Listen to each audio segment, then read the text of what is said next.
Esiet sveicināti, dārgie absolūtās patiesības meklētāji! Šodien mēs kopā ar jums uzsākam lasīt Bhagavad Gītu, kāda tā ir. 1. nodaļa, 1. pants. Drikštrašta sacīja: Sanģēja, ko darīja mani dēli un pandu dēli, sapulcējušies svētceļojuma vietā Kurukšetrā, kur viņi gribēja cīnīties. Mēs redzam, kad jau no pirmajiem mirkļiem notiek dalīšana, manējie un tavējie. Tāds ir materiālās domāšanas veids. Sanģēja sacīja: Ak, valdniek! Apskatījis pandu dēlu pulkos izkārtotos karaspēkus, valdnieks Duryodhana piegāja pie sava skolotāja un teica: Ieklausieties, kā viņš uzrunā savu skolotāju. Mans skolotāj, paraugies uz pandu dēlu lielo karaspēku, ko tik meistarīgi izkārtojis tavs gudrais māceklis, Dropadas dēls. Un šeit Šrila Prabhupāda komentāros saka: Meistarīgais diplomāts Duryodhana gribēja norādīt uz diženā Brahmana un virspavēlnieka Dronačārjas kļūdām. Dronačārjam bija politiskas nesaskaņas ar valdnieku Dropadu, kurš bija Arjunas sievas Dropadī tēvs. Nesaskaņas beidzās ar to, ka Dropada izdarīja lielu ziedošanu un saņēma svētību, ka viņam būs dēls, kurš spēs nogalināt Dronačārju. Dronačārja to labi zināja, taču, būdams augstsirdīgs brahmans, nekavējās Dropadas dēlam mācīt visus kara mākslas noslēpumus. Drišķiedjumna pie viņa apguva karazinības, bet tagad Kurukšetras kaujas laukā viņš nostājās Pandavu pusē un izkārtoja to karapulkus. Tikai padomājiet, cik augstsirdīga rīcība, kad zini, ka šis cilvēks tevi nogalinās, bet tu viņu apmāci vislabākajā iespējamā veidā. Jo pastāv ticība, ka bez Dieva gribas nekas nenotiek šajā pasaulē. Ir dharma, tas nozīmē, ka man viss ir jāizpilda vislabākajā iespējamajā veidā. Un ir līdzjūtība, ir pienākums. Tā rīkojas diženi un īsteni skolotāji. Tad Duryodhana turpina. Tur ir daudz varonīgu strēlnieku, kas cīņā līdzinās Bhīmam un Arjunam. Diženie karotāji Judhāna, Virāta, Drupada, arī Drištraketu, Čitikāna, Kaširādža, Purūģits, Kuntiboģa un Šaibja ir diži un spēcīgi varoņi. Tur ir varenais Judhamaņu, ļoti stiprais Utamauģa, Subhadras dēls un Dropadī dēli. Viņi lieliski cīnās kaujas ratos. Vislabākais brahmani ļauj ziņot par varoņiem, kuri būs prasmīgi mana karaspēka vadītāji. Mana karaspēka vadītāji. Vai dzirdat ego skanējumu? Materialistiskā ego skanējumu. Te esi tu, Bhišma, Karna, Kripa, Ašvathāma, Vikārna un Samadatas dēls Purišrāva. Jūs vienmēr uzvarat kaujā. Par mani gatavi atdot dzīvības arī daudzi citi varoņi. Tie visi ir labi apbruņoti ar dažādiem ieročiem un pieredzējuši karazinātnē. Mūsu spēks ir neizmērojams un mūs pilnīgi aizsargā vectēvs Bhišma, bet Bhīmas rūpīgi sargāto Pandavu spēks ir ierobežots. Un šeit mēs saskaramies ar Duryodhanas ļoti šauro redzējumu. Viņš redz ārējos resursus, bet neredz Dieva klātbūtni. Cik bieži arī mēs redzam kādus ārējos resursus, kā šī pasaule dzenas pēc naudas, slavas, goda, varas, bet par Dievu nemaz neinteresējas. Un tā viņš turpina.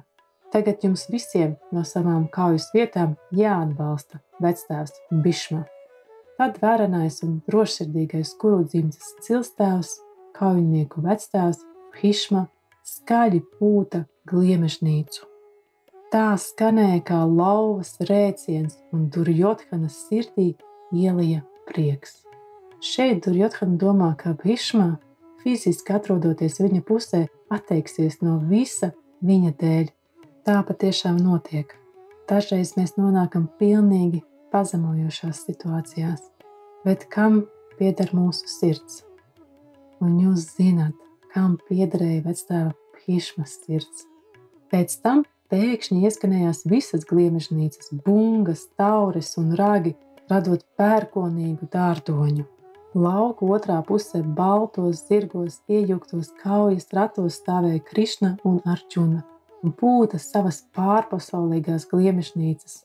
Kungs Krišna pūta gliemežnīcu Pančadžāju, Arģuna Devadatu un Bhīma neremdināmais ēdājs un dižu varoņdarbu veicējs pūta briesmīgo gliemežnīcu Paundru. Valdnieks Judišhira Kuntī dēls pūta gliemežnīcu Avantavidžāju. Nakula un Sahadeva pūta Sugošu un Manipušpaku.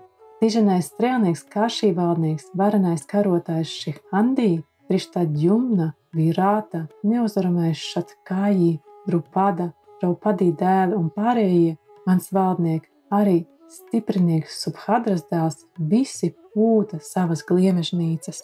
Visu gliemežnīcu skaņas saplūda rēkoņā, kas satricināja debesis un zemi un plosīja Drikštaraštras dēlu sirdis. Ziniet, uzvara nav tikai kaujā. Uzvara, tas ir viss kopumā. Tā ir mūsu iekšējā attieksme, mūsu iekšējais noskaņojums. Un tas, kā viņi pūta gliemežnīcās, viņi tajās pūta no visas sirds. Un šī skaņa, kas attīrīja visumu, jo gliemežnīcu skaņai piemīt attīrošas īpašības, satricināja visu ienaidnieku sirdis, jo uzvara jau bija nolemta. Un kas tad tālāk? Šajā brīdī Pandu dēls Arģuna, sēžot kājas ratos, kuru karogu rotāja Hanumāna attēls, pacēla loku un gatavojās raidīt bultas. Ak, valdniek, palūkojies uz Dhritarashtas dēliem, kas stāvēja kājas ierindā, Arģuna teica kungam Krišnam šādus vārdus. Arģuna sacīja: Ak, nekļūdīgais, lūdzu izved manus kājas ratus starp abiem karaspēkiem, lai es varu redzēt tos, kas alkst cīņas, un ar kuriem kopā man būs jācīnās šajā lielajā kaujā. Ļauj man skatīt tos, kas ieradušies karot, lai izpatiktu ļaunprātīgajam Dhritarashtas dēlam. Sanģājs sacīja: Bharatas pēcteci. Pēc Arģunas lūguma kungs Krišna izveda lieliskos kājas ratus starp abiem pušu karaspēkiem. Arģuna vēlas rīkoties ļoti apzināti. Viņš nevēlas vienkārši neapzināti steigties kaujā, jo viss gliemežnīca jau izskanēja. Viņš vēlas saprast, kā viņš rīkojas, kāpēc, kā vārdā, kāda jēga un ar ko kopā.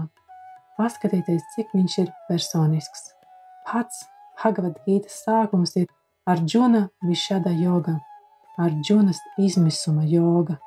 Katru reizi un reizi no reizes mēs ar jums nonākam tieši tādā pašā situācijā materiālajā pasaulē. Mums ļoti labi jāatceras un jāiegaumē Bhagavad Gītas sākums. Turpinājums sekos.